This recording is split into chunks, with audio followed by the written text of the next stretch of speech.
सिक्किम, एक तरफ आप देखिए नेपाल से, दूसरी तरफ भूटान से लगा हुआ है। तो आप यहाँ देख पा रहे होंगे एक सकरा हिस्सा, इस तिब्बत का एक सकरा हिस्सा जो है यहाँ तक आता है, यानी ये एक प्रकार से कह लीजिए गंगटोक के पूरब तक यहाँ आता है। तो यही जो एरिया है देखिए यहाँ भूटान में इस त्रिकोण पर, अगर आप इस क्षेत्र को ऐसे समझें, ऐसे देखिए, तो यहाँ ये जो त्रिकोण है इस पर देखिए एक डोकलाम,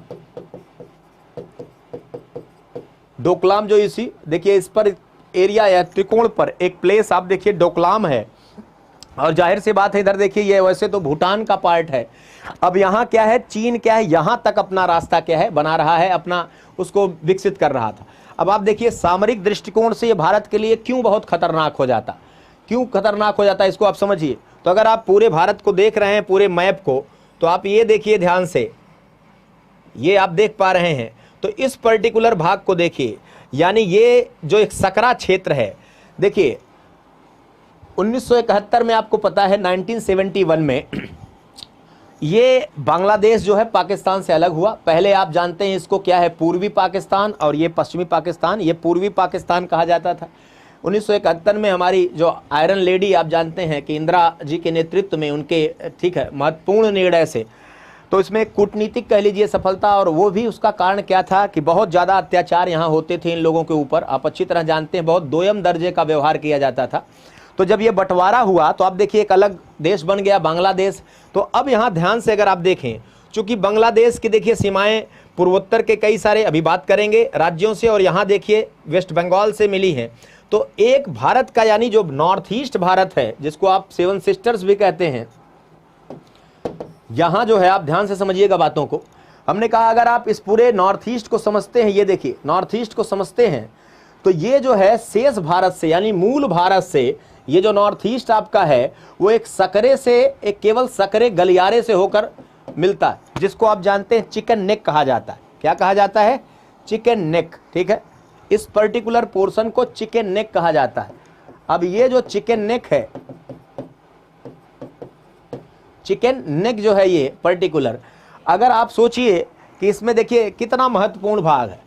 अगर इस चिकन नेक को आप देखिए यहाँ से भारत को पूरी तरह से अगर काटना है, यानी नॉर्थ ईस्ट को भारत से काटना है, तो इस अगर क्षेत्र से, क्योंकि बाकी तो बांग्लादेश है, अब अगर इस हिस्से पर क्या है अधिकार कोई जमा ले, या कह लीजिए कि यहाँ तक अपनी पकड़ मजबूत कर ले, ठीक है, तो भारत को यानी नॉर्थ ईस्ट को शेष भारत से क्या है, मुख्य भारत से काटा जा सकता है।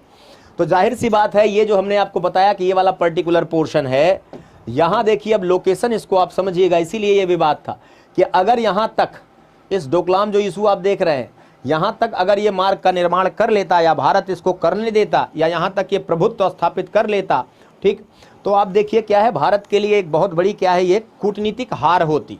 भारत के लिए क्या है, कूटनीतिक जो है हार होती, इसको आप समझिए। तो इसीलिए लोकेशंस को बड़े ध्यान से आपको देखना है, कौन सा राज्य क्या, क्योंकि अगर विवादों को समझना है, हमने कहा भू राजनीति को समझना है, जियो पॉलिटिक्स को समझना है, ठीक है, अंतर्राष्ट्रीय संबंधों को समझना है, भू राजनीति को समझना है, बहुत सारे व्यापारिक मार्गों को समझना है, तो करंट के इश्यूज को बहुत सारा समझना है, तो भूगोल में आपको अवस्थिति क्या है बहुत स्पष्ट जो है ध्यान में आपको रखना पड़ेगा, ठीक है। इन चीज़ों को आप ध्यान रखिए। तो इसीलिए हमने कहा कि ये बहुत इंपॉर्टेंट इशू था, और यहाँ जो है भारत इस पर अड़ा रहा, और बाकी जानते हैं आप चीन को पीछे हटना पड़ा, तो ये बहुत महत्वपूर्ण चीज़ है। तो ये वाला पर्टिकुलर, तो बाकी आप देखिए इतने राज्यों से, यानी ये जो है हमारी सीमा, यहाँ आप देखिए अरुणाचल के काफ़ी करीब, आप जानते हैं कि अरुणाचल के इस हिस्से को, अरुणाचल को जो है, आप देखिए ये अरुणाचल है। अब आप सोचिए कि अरुणाचल, ये अरुणाचल प्रदेश है, भारत का हिस्सा है, और आप देखिए इस पर्टिकुलर एरिया में, यहाँ तिब्बत में चीन लाकर बहुत सारी बस्तियाँ, बहुत सारे गाँव वहाँ जो है बसा रहा है, ठीक है। तो एक प्रकार से कह लीजिए कि उसके माध्यम से अपनी पहुँच यहाँ तक मजबूत करना चाहता है। उसको पता है, यही देखिए लोकेशन से ही स्पष्ट है कि जो पूर्वोत्तर भारत का क्षेत्र है, ठीक है ना, ये बीच में ये बांग्लादेश आ जाने से, ठीक है, पूर्वोत्तर का भारत का जो क्षेत्र है उससे बहुत ज़्यादा कनेक्शन हमारा क्या कह लीजिए भौतिक भौगोलिक तौर पर देखें तो बहुत ज़्यादा कनेक्शन उससे नहीं रहा, दिक्कत है। तो इसीलिए जो है कहीं न कहीं इस पर प्रभुत्व जमाना चाहता है, और हमने कहा कि मैकमोहन रेखा को वो मानता भी नहीं है, ठीक। और साथ साथ आप देखिए कि अरुणाचल प्रदेश में जो इस क्षेत्र में रहने वाले लोग हैं, काफ़ी कुछ, या वो जो तिब्बत के लोग हैं, ठीक है, जो बौद्ध धर्म को मानते हैं, बौद्ध धर्म को जो मानते हैं, या उनका कह लीजिए कि जो रंग रूप है, काफ़ी कुछ जो है जो तिब्बत के लोग हैं उनसे मिलता जुलता है, तो कई बार सांस्कृतिक सिमिलरिटी, सांस्कृतिक जो है कल्चरल सिमिलरिटी के आधार पर कई बार वो दावा करता है कि ये क्या है, हमारा हिस्सा है। तो इन बातों को भी आपको क्या है समझना है, ठीक है। चलिए, तो ये आपका ये रीजन हो गया। अब देखिए इधर आइए, यहां इसके साथ आप देखिए ये दो, और इधर भी देख लीजिए। अब यहां आप देखिए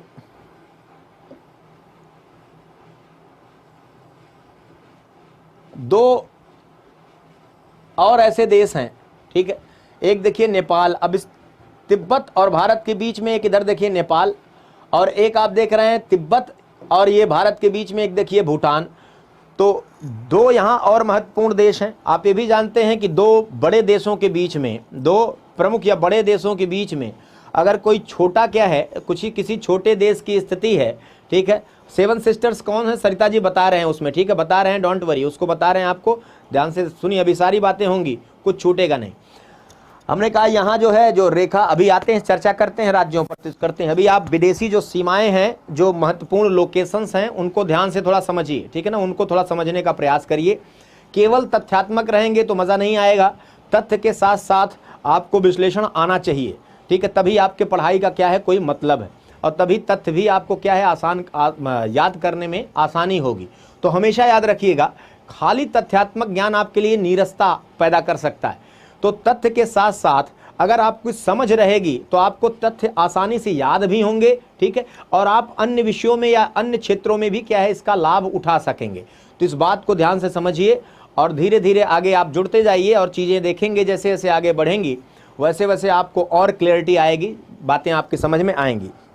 तो यहाँ आप देखिए नेपाल है, नेपाल और भारत, ठीक है, नेपाल और भारत के बीच आपका ये करीब 1751 किलोमीटर की रेखा, भारत और नेपाल के बीच लगभग 1751 किलोमीटर की क्या है रेखा है। और यहाँ आप देखेंगे कि नेपाल, तिब्बत और हमने कहा चीन और भारत के बीच में एक बफर स्टेट की तरह, ठीक है, नेपाल भी और भूटान भी। तो दो बड़े देशों के बीच कोई छोटा देश अगर स्थित है तो उसको बफर, पॉलिटी में आप अर्थ आपके राज्य व्यवस्था में उसको क्या कहते हैं, उसको बफर स्टेट क्या है, बफर स्टेट की संज्ञा देते हैं।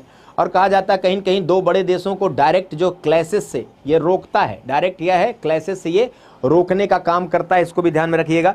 तो ये देखिए 1751 किलोमीटर की रेखा है नेपाल और भारत के बीच में, भारत और चीन के बीच में ये नेपाल है। ये देखिए हमारे उत्तराखंड, यहाँ उत्तर प्रदेश और बिहार, फिर वेस्ट बंगाल, पश्चिम बंगाल और सिक्किम, ठीक है, यानी 5 राज्यों से ये देखिए लगा हुआ, 5 राज्यों से इसकी सीमा क्या है लगी हुई है। ये उत्तर प्रदेश और बिहार का जो तराई क्षेत्र है, उत्तर प्रदेश और बिहार का जो तराई क्षेत्र है वो नेपाल और भारत का तराई क्षेत्र लगभग एक ही प्रकार की स्थिति है। तराई आप जानते हैं जल जमाव वाला क्षेत्र है, एक फ्लैट रीजन है, मच्छर जनित बीमारियों का क्षेत्र है, और चावल और गन्ने का एक प्रमुख उत्पादक क्षेत्र है। इसकी चर्चा हम लोग आगे, ठीक है, भाबर, तराई, बांगर, खादर, इन सब में करेंगे जब और विस्तार से आगे बढ़ेंगे। अभी आप इसको समझिए। तो तराई क्षेत्र पूरा इधर, और आपने देखा कि उत्तराखंड, ये उत्तराखंड वाला जो आप देख रहे हैं, ये यहाँ आप जानते हैं यहाँ एक उत्तराखंड और नेपाल की सीमा पर एक बहने वाली जो नदी है जो सीमा बनाती है वो काली नदी, कौन सी नदी है, काली नदी सीमा बनाती है। और नेपाल जो है याद रखिएगा कि जो सबसे ऊंची चोटी, एक प्रकार से नेपाल का भाग मध्य हिमालय, नेपाल मुख्यतः किसमें मध्य हिमालय, और इसका पूर्वी भाग पूर्वी हिमालय के अंतर्गत आएगा। तो नेपाल के एक प्रकार से मध्य हिमालय और पूर्वी भाग पूर्वी हिमालय के अंतर्गत आएगा। ये जो है सबसे ऊंची चोटी आप देखते हैं जो, ठीक है, माउंट एवरेस्ट, वो इसी का भाग है। और इस पर्टिकुलर ये जो क्षेत्र आप देख रहे हैं सिक्किम से लेकर ये वाला एरिया, ठीक है, यहाँ आप देखेंगे कि बहुत तीव्र ढाल है हिमालय में और ऊंचाई क्या है बहुत ज़्यादा हो जाती है। तो कंचनजंगा, माउंट मकालू, एवरेस्ट, ये सब चोटियाँ इसी क्षेत्र में जो है पाई जाएंगी। तो ये जो नेपाल का क्षेत्र होगा ये काफ़ी कुछ, हमने कहा तराई क्षेत्र, इसके साथ साथ इधर आप बढ़ेंगे तो देखेंगे ये जो क्षेत्र है वो काफ़ी क्या है लैंडस्लाइड का एरिया, बाढ़ का एरिया। तो आपको आगे समझाएंगे जब हम पढ़ेंगे हिमालय, तो इस एरिया को याद रखिएगा कि ये क्षेत्र क्या है काफ़ी महत्वपूर्ण है कई सारी आपदाओं के लिए भी, ठीक है ना, इसको आप ध्यान से देखिए। फिर आगे बढ़िए।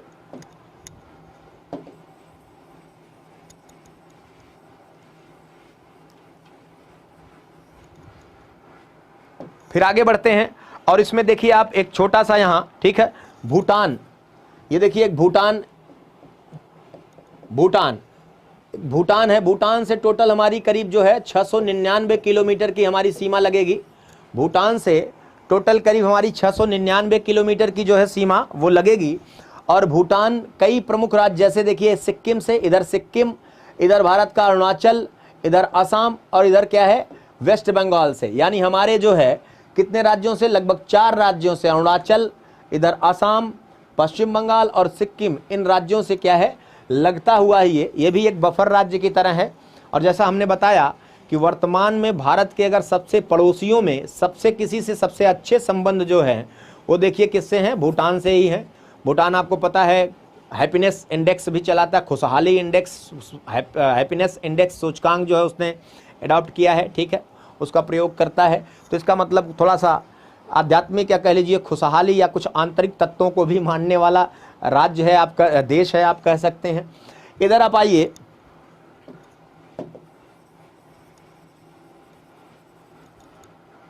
इधर आप आएंगे तो इधर हमने कहा ये जो पूरा का पूरा क्षेत्र है, पहले ही आपको बताया,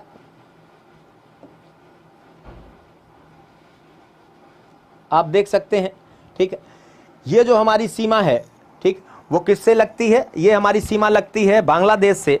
और बांग्लादेश से हमने आपको पहले ही बताया कि सबसे ज्यादा जो सीमा है 4000 लगभग 96 किलोमीटर या 0.7 कह लीजिए, 4096 किलोमीटर की सबसे बड़ी हमारी सीमा क्या है, इसी के साथ लगती है, बांग्लादेश के साथ। अब देखने में आपको नहीं लगता क्योंकि क्या है काफी घुमावदार सीमा है, लेकिन आप देख रहे हैं, ठीक है, कि बहुत महत्वपूर्ण है। प्रशांत, ठीक है, कैसे हो प्रशांत?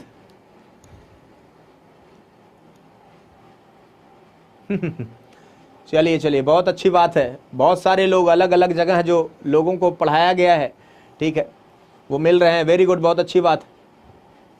चलिए चलिए, तो इधर आप देखिए, हमने कहा ये जो आपकी सीमा रेखा है जो आप देख रहे हैं सबसे बड़ी है। अब आप देखिए इसमें क्या है, ये जो इधर भारत की जो ये वाली सीमा है, बांग्लादेश की पश्चिम बंगाल की सीमा, पश्चिम बंगाल की पूरी सीमा इधर वाली, यानी पश्चिम बंगाल का जो पूर्वी हिस्सा है, क्योंकि आपको पता है भौतिक रूप से या सांस्कृतिक रूप से आप कह लीजिए तो ये जो आपका बांग्लादेश है और पश्चिम बंगाल काफ़ी कुछ बांग्ला भाषी हैं, कल्चर काफ़ी कुछ एक जैसा है। कैसे है, अवसादी जो भूमि या डिपॉजिटेड जो लैंड है, डिपॉजिटेड लैंड अवसादी भूमि है, कह लीजिए क्या है, एक प्रकार से आगे आपको बताएंगे, राजमहल गारो गैप के बीच का हिस्सा है, ठीक है। तो ये बांग्लादेश और पश्चिम बंगाल हमने कहा कि बहुत सारे दृष्टिकोण से, जो भूमि के दृष्टिकोण से, उत्पादकता के दृष्टिकोण से, ठीक है, और कल्चर के दृष्टिकोण से काफ़ी कुछ सिमिलरिटी रखते हैं। तो यहाँ भी एक प्रकार से आप कह लीजिए कैसी सीमा है, अध्यारोपित सीमा, यहाँ भी कह सकते हैं आप कि अध्यारोपित क्या है, अध्यारोपित प्रकार की सीमा है, ठीक है। हेलो फ्रॉम कश्मीर, ठीक है, हेलो, ठीक है, कैसे हैं कुरैशी जी, ठीक है, सैमुल्लाह कुरैशी, ठीक है। चलिए, बहुत अच्छी बात है, भारत के अलग अलग क्षेत्रों से, ठीक है, पूरा भारत है, समस्त भारत, आप भारत का भूगोल पढ़ भी रहे हैं और भारत के अलग अलग क्षेत्रों से लोग जुड़ रहे हैं, ठीक है। ये बहुत बहुत महत्वपूर्ण है, बहुत ही अच्छी बात है। तो सुनते जाइए, एक एक कदम जैसे हम लोग आगे बढ़ाएंगे वैसे आप बहुत सारा विश्लेषण पाएंगे, ठीक है। तो चीज़ों को ध्यान से सुनते जाइए और आगे हम लोग बढ़ते जाएंगे। तो हमने कहा इस पूरे आप क्षेत्र में आप देख रहे हैं कि ये जो सीमा है, इसमें आप देखिए वेस्ट बंगाल, वेस्ट बंगाल के साथ आप देखिए असम, असम के इधर आप मेघालय, मेघालय के बाद फिर छोटी सी सीमा आप देखिए यहाँ असम से मिलती हुई, फिर उसके बाद आप इधर देखिए त्रिपुरा और मिजोरम।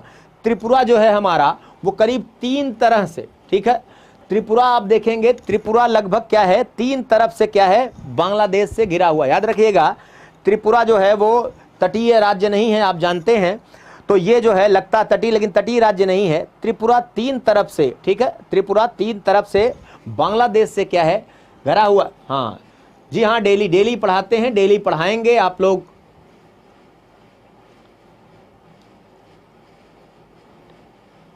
चलिए, बहुत अच्छी बात है।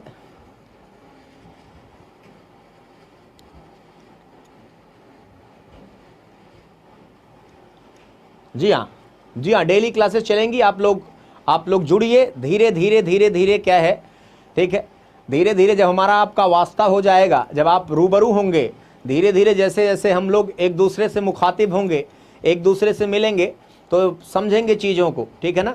और सफ़र बड़ा खूबसूरत होगा, यकीन मानिए। लेकिन आप पहले जुड़िए, पहले आप जुड़ेंगे, कुछ देर साथ चलेंगे, तो याद रखिएगा कि हम लोगों का जो सफ़र होगा ना, वो किसी मंजिल से कम खूबसूरत नहीं होगा। तो हम लोगों का जो सफ़र होगा वो मंजिल से कम खूबसूरत नहीं होगा। तो पहले आप जुड़िए और धीरे धीरे आप साथ में आगे आप बढ़िए, तब आपको जो है समझ में चीज़ें आएंगी, ठीक है। तो चलिए, बने रहिए, जुड़ते रहिए और चीज़ों को सीखते रहिए, पढ़ते रहिए, ठीक है। चलिए, तो ये आप देखिए कि ये जो है, हमने कहा इतने जो महत्वपूर्ण जो राज्य हैं, यानी इधर मिजोरम त्रिपुरा 2 ये हो गए, और आप देखिए 2 इधर आपका मेघालय और असम, और आपका ये हो गया वेस्ट बंगाल। तो टोटल आप देख रहे हैं इस प्रकार से जो 5 राज्य हैं, कितने राज्य, 5 राज्य जो है वो देखिए बांग्लादेश से जो है मिलते हैं। और हमने कहा ये सीमा है, ये सीमा भी काफ़ी कुछ क्या है, जिसको आप कहते हैं ना पूरी एकदम मैदानी क्षेत्र है। चूंकि देखिए ये मैदानी क्षेत्र है, तो यहाँ कोई बहुत टिपिकल अवरोध नहीं, मैदानी क्षेत्र है। तो आप अच्छी तरह जानते हैं कि ये जो है सीमा, आप इसमें कई बार आप देखते हैं क्या होता है, जिसको आप इल्लीगल माइग्रेशन भी कहते हैं, ठीक है, अवैध प्रवास होता है। तो ऐसी भौतिक दशा ही है, संरचना ही ऐसी है, कल्चर काफ़ी कुछ सिमिलरिटी है कि जल्दी समझ में नहीं आता कौन किधर गया। तो बांग्लादेश आप देखिए, चूंकि एक कृषि प्रधान देश है, उसके पास अगर आप ज़मीन देखें तो कुछ उसके पास औद्योगिक ऐसा, या कह लीजिए कोई संसाधन, कोई खनिज संसाधन नहीं है, तो वहाँ उद्योगों का विकास नहीं है, कृषि प्रधान, और ख़ासकर जो आप देखिए चावल, जूट, इन सब की खेती का प्रधानता है वहाँ। तो आप देखिए गरीबी बहुत ज़्यादा है, अशिक्षा, गरीबी। तो बहुत बड़े पैमाने पर आप देखिए भारत में क्या है, प्रवास और पॉपुलेशन डेंसिटी ज़्यादा है, तो भारत में प्रवास, चूँकि खुली सीमा, हमने कहा कैसा सीमा है, सीमा एक प्रकार से कह लीजिए कि ऐसा क्षेत्र ही है, मैदानी क्षेत्र कह लीजिए, कि आराम से क्या है, आप देखेंगे यहाँ जो है माइग्रेशन या प्रवास जो है होता है। चलिए, तो ये एक क्षेत्र है, इसको आप देखिए सबसे बड़ी सीमा है, और मैंने कहा इतने राज्यों से लगी हुई है, याद रखिएगा इसको। बांग्लादेश, हमने कहा पश्चिम बंगाल भी काफ़ी कुछ कल्चरली जो है सिमिलरिटी रखता है, तो ये क्षेत्र है, इसको आप देखिए। उसके बाद आइए,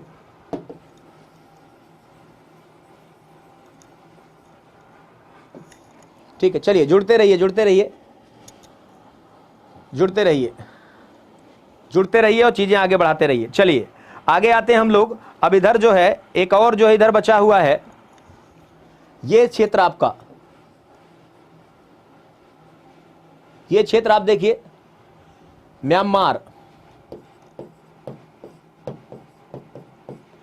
करीब 1643 किलोमीटर लंबी सीमा रेखा है म्यांमार। देखिए भारत में जो पूर्वोत्तर भारत है, पूर्वोत्तर जो भारत आप देख रहे हैं, ये पूर्वोत्तर जो क्षेत्र आपका है, पूर्वोत्तर भारतीय क्षेत्र, ठीक है, पूर्वोत्तर। इसमें आप देखिए अरुणाचल से लेकर, अरुणाचल उत्तर से दक्षिण देखिए, अरुणाचल, नागालैंड, मणिपुर और मिजोरम, ठीक है, यहाँ से आप देखें ये पूरा। इधर के बाद ये आप देखिए इधर अराकान योमा है, आगे देखेंगे अराकान योमा म्यांमार में। तो ये जो हमारे जो पूर्वोत्तर के जो हमने कहा अरुणाचल, इसमें आप आगे फिजिकल मैप दिखाएंगे, पटकाई बुम, अरुणाचल का जो है तटीय क्षेत्र इधर पटकाई बुम पहाड़ियाँ, कौन सी पहाड़ी, पटकाई बुम। नागालैंड में आप देखेंगे नागा हिल्स, मिजोरम में, मणिपुर में आप देखेंगे मणिपुरी हिल्स, और इधर आप देखेंगे मिजोरम में मिजो हिल्स। तो ये जो तटीय क्षेत्र आप देखिए इधर, मतलब जो इधर तटीय कह रहे हैं, तटीय नहीं, ये आप कह लीजिए जो सीमावर्ती क्षेत्र हैं, सीमावर्ती क्षेत्र, ये इन सब की जो है अरुणाचल, नागालैंड, मणिपुर और मिजोरम की सीमा किससे है, म्यांमार से लगती है। और ये क्षेत्र आप जानते हैं क्या है कि काफ़ी कुछ घना जंगलों वाला क्षेत्र है। ये उष्णकटिबंधीय ट्रॉपिकल टाइप का क्षेत्र है, जहां आप जानते हैं वर्षा क्या है 250 सेंटीमीटर से अधिक, 200 सेंटीमीटर से अधिक होती है। तो एक प्रकार से बहुत ज़्यादा क्या है, हॉट और ह्यूमिड कंडीशन, ठीक है, इधर दक्षिण के क्षेत्रों में, यानी वर्षा वाला क्षेत्र है, घने जंगलों वाला क्षेत्र है। तो यहाँ भी आप देखिए बहुत सीमा जो है काफ़ी जटिल है, इधर वाली सीमा भी काफ़ी जटिल है। और जो सीमावर्ती हमारे क्षेत्र हैं, ठीक है, आप जानते हैं सीमावर्ती क्षेत्रों पर जो सड़क निर्माण का काम है वो BRO, बॉर्डर रोड ऑर्गेनाइजेशन जैसा संगठन करता है, ठीक। तो बॉर्डर रोड ऑर्गेनाइजेशन जो BRO है वो करता है। आप देखिए सीमावर्ती क्षेत्रों में, जिसका गठन 1960 में जवाहरलाल नेहरू जी के समय में हुआ था। तो देखिए ये जो है यहाँ भी आप देखिए ये महत्वपूर्ण क्षेत्र है। यहाँ ये आप देखिए जैसे नागालैंड, मणिपुर, यहाँ आप देखिए अभी तो खैर ये समस्या कम है, पहले अलगाववादी ग्रुप, देखिए आप, जैसे एक नागालैंड है, वो बृहत्तर नागालैंड की मांग करता है, ठीक है। उसमें बहुत सारे एरिया, वो मणिपुर और इन चीज़ों को जोड़कर एक बड़ा स्वायत्तशासी क्षेत्र बनना चाहता था, ठीक। अभी तो हमने कहा कि काफ़ी कुछ चीज़ें, ये समस्याएं कम हैं, लेकिन पहले क्या है, ये समस्याएं बहुत ज़्यादा थी। तो यहाँ इन क्षेत्रों में जो तमाम जो उग्रवादी थे, नक्सलवादी उग्रवादी जो थे, वो आप देखिए तमाम वारदात करके यहीं सीमावर्ती क्षेत्रों में क्या है पता लगा बॉर्डर क्रॉस कर लेते थे और समस्या उत्पन्न करते थे। तो ये बहुत जटिल सीमा क्षेत्र ये भी है, ये बहुत जटिल सीमा क्षेत्र है, ये भी याद रखिएगा। आदिवासी ये सब अधिकतर जो नॉर्थ ईस्ट आपका है, आदिवासी यहाँ जनजातियाँ बहुत ज़्यादा हैं, ठीक है। आदिवासी जनजातियाँ अभी भी मुख्य धारा से काफ़ी कुछ कटे हुए हैं। आप देखते हैं अधिकतर पहाड़ी राज्य हैं, ठीक है। और इसीलिए आप देखेंगे अधिकतर क्या है, केंद्र की सहायता पर, केंद्र के अनुदान पर अधिकतर क्या है, इन चीज़ों का, इनका गुजारा होता है। तो इन चीज़ों को याद रखिएगा।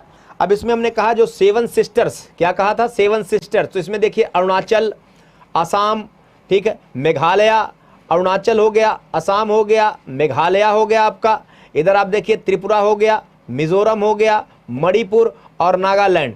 देखिए टोटल हो गए आपके 7, ठीक है। कितने हो गए टोटल आपके 7। यही 7 जो है मिलाकर, यानी देखिए अरुणाचल 1, इधर असम 2, नागालैंड 3, मणिपुर 4, ठीक है, मिजोरम 5, त्रिपुरा 6 और मेघालय 7। याद रखिएगा 7 सिस्टर्स यही हैं, इसमें सिक्किम शामिल नहीं है। कई बार आप सिक्किम को भी शामिल कर देते हैं। तो जो 7 सिस्टर्स है, जैसे कोई अभी पूछ रहा था, तो याद रखिएगा 7 सिस्टर्स जो हैं वो यही जो पूर्वोत्तर हमारे नॉर्थ ईस्ट के राज्य हैं, उसमें सिक्किम क्या है, शामिल नहीं है। और हमने कहा ये मुख्य भारत से इस चिकन नेक, जो आप पश्चिम बंगाल का उत्तरी क्षेत्र देख रहे हैं, इसी से चिकन नेक से ये क्या है, मूल भारत से क्या है, मुख्य भारत से क्या है, जुड़ता है। तो इसको आप ध्यान दीजिएगा, ठीक है, याद रखिएगा इसको। तो ये क्या है, हमारी जो सीमाएं हैं हमारे पड़ोसियों के साथ, वो आपने देखा कि हमारी किस प्रकार की सीमाएं हैं, ठीक है।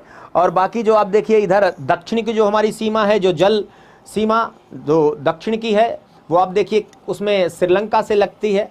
हालांकि श्रीलंका आप जानते हैं कि जो पाक जल संधि है, पाक जल संधि से भारत, और पाक जल संधि जो है उससे भारत और जो है श्रीलंका एक दूसरे से अलग होते हैं, ठीक है। और जो ये पाक जल संधि है, ठीक है, पाक जो जल संधि है, पाक स्ट्रेट, वो आप देखेंगे इधर जो मन्नार की खाड़ी और इधर पाक बे, ठीक है, पाक जो है और इधर आप देखिए मन्नार की खाड़ी, इन दोनों को क्या है, एक दूसरे से जोड़ता है, उन दोनों को एक दूसरे से क्या है, जोड़ती है। इसको भी ध्यान रखिएगा। तो ये आपका एक प्रकार से क्या है, सीमाओं के संदर्भ में बातें हुई, इसको आपने देखा।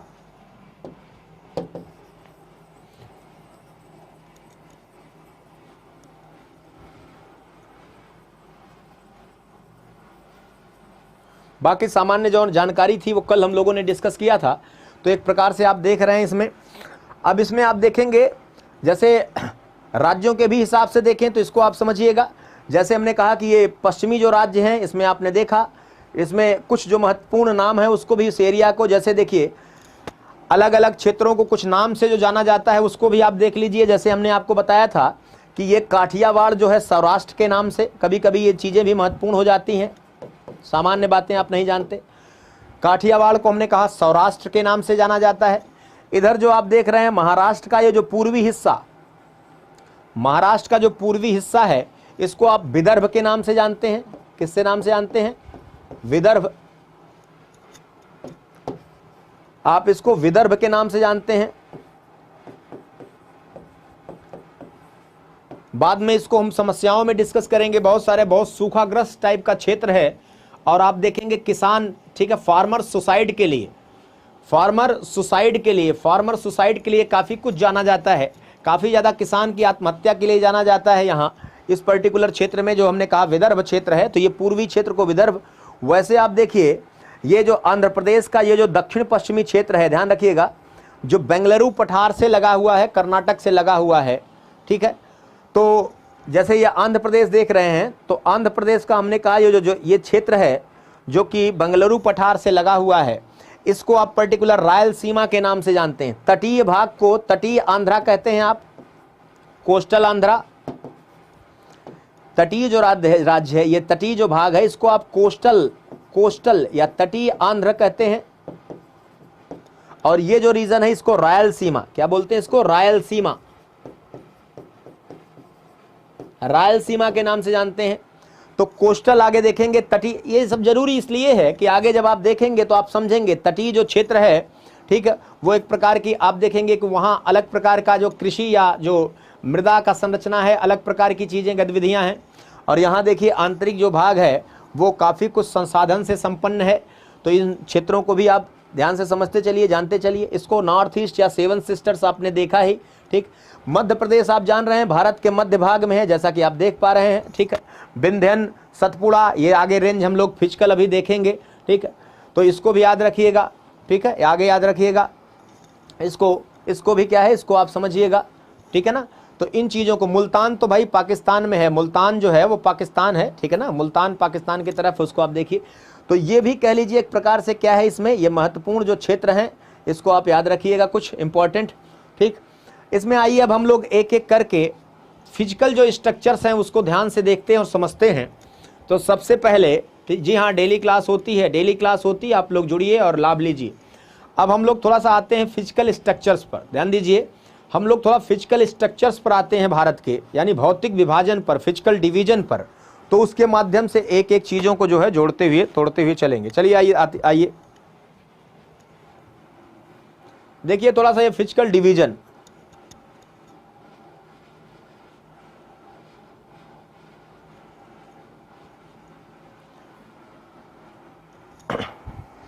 आइए देखते हैं। अब अगर भारत की इस स्थिति को आप देख पा रहे हैं, जैसे देखिए भारत, आप देखते हैं कल हम लोगों ने बात किया था कि दक्षिण एशिया का एक प्रमुख देश है, उपमहाद्वीप के नाम से भी जाना जाता है। और उपमहाद्वीप में हमने कहा भारत के साथ पाकिस्तान, ठीक है, भूटान, बांग्लादेश, नेपाल, इधर आप देखिए ये सब जो आपके श्रीलंका, ये सब भी क्या है इसमें शामिल हैं। अब अगर आप देख पा रहे हो भारत को, तो भारत की संरचना आपको स्पष्ट दिखाई दे रही है कि भारत की संरचना एक रूप नहीं है, ठीक है, एक रूप नहीं है। तो इस चीज़ को, ठीक है सर, हम आईएएस की तैयारी करना चाह रहे हैं, एकदम स्वागत है, करिए।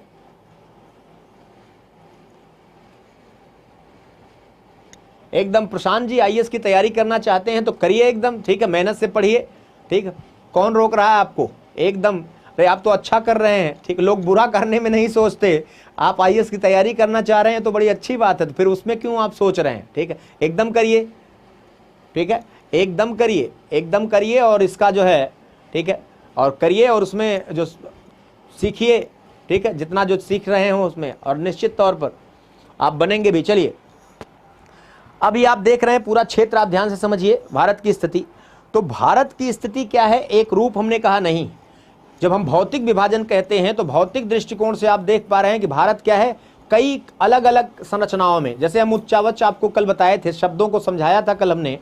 उच्चावच की बात जब हम कहते हैं तो उच्चावच से तात्पर्य क्या है, विभिन्न प्रकार के आप देखिए पर्वत, पठार, मैदान, अलग अलग ऊंचाई की संरचनाएं हैं, ठीक है, उसको हम उच्चावच कहते हैं। तो आप यहाँ देख पा रहे होंगे, जैसे अगर आप ध्यान से देखें तो ये पूरा क्षेत्र आपका, ये पूरा आपका देखिए ये,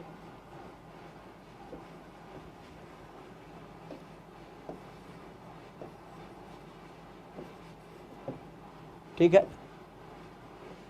ये आप देखें इधर जो स्थिति आप देख रहे हैं। अब देखिए ये पूरा का पूरा आपका क्या है, ये हिमालयी आपको क्षेत्र दिखाई दे रहा है। ये कैसा क्षेत्र दिखाई दे रहा है, हिमालयी क्षेत्र। तो हिमालय पर्वत आपका, इधर आपको हिमालयी क्षेत्र, पर्वत, हिमालय पर्वतीय क्षेत्र दिखाई दे रहा। और आप देख रहे हैं कि एक पूरे चापाकार आकार में, अभी आपको इसको विस्तार से आपको देखे बताएंगे। देखिए एक चापाकार आकार में, एक आर्क शेप्ड स्ट्रक्चर में, चाप के आकार का, ये उत्तर में चाप के आकार का विशाल लॉफ्टी माउंटेन्स, जो बहुत ऊंचे ऊंचे पर्वत हैं, बहुत ऊंचे ऊंचे पर्वत हैं, वो पाए जाते हैं, ठीक है। इसमें आपको भी विभाजन करेंगे।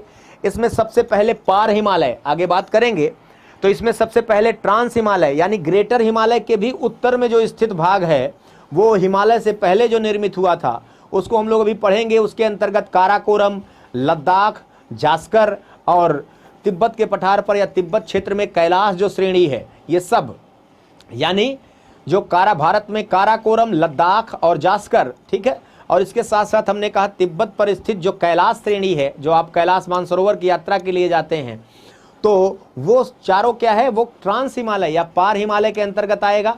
उसके बाद आप देखिए कि हिमालय जो क्षेत्र है जिसमें ग्रेटर हिमालय, मिडिल हिमालय, ठीक है, और उसके बाद आप देखिए शिवालिक, ये सब क्षेत्र शामिल हैं, इनकी भी बात करेंगे। तो ये सबसे उत्तरी भाग में आप देखिए, एक एक पहले आप सुन लीजिए, फिर विभाजन करके एक एक बताएंगे। तो ये उत्तरी क्षेत्र आप देखिए हिमालयी क्षेत्र है, दिखाई दे रहा है आपको, और इसके निर्माण की भी चर्चा करेंगे हम लोग। फिर आप देख रहे हैं इधर जो है, यहाँ इसको ध्यान से समझने का प्रयास करिए। तो ये जो हमने एक उल्टे त्रिभुज का आकार बनाया है, आप देख पा रहे होंगे, ये हमारा पठारी क्षेत्र है। ये कैसा क्षेत्र है? पठारी और पहाड़ी क्षेत्र।